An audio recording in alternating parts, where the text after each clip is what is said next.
Asia Siowo! Witajcie! Dziś pokażę Wam, jak zrobić pajęczynę z włóczki.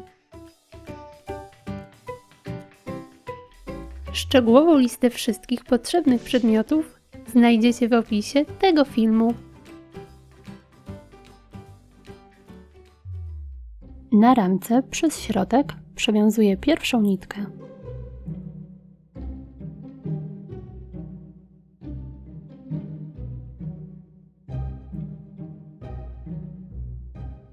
Dodaję drugą.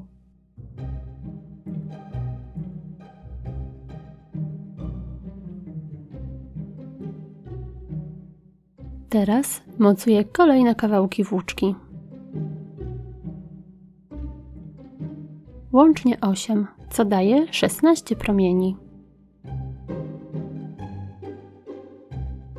Do jednego z promieni wiążę włóczkę.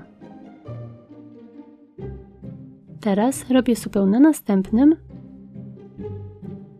i kolejnych.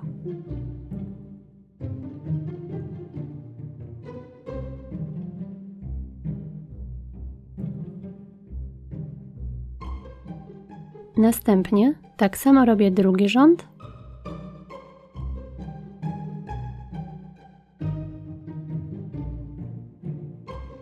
i kolejne.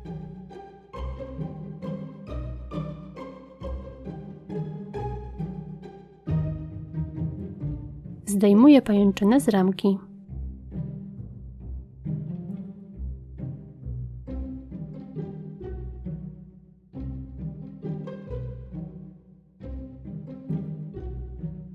Z futerka formuję pająka.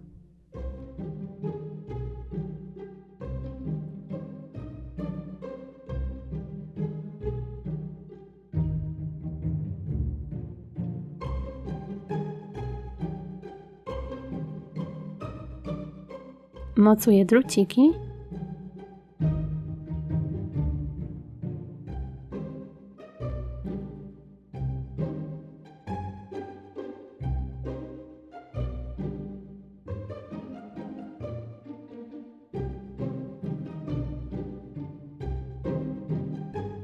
oraz oczy.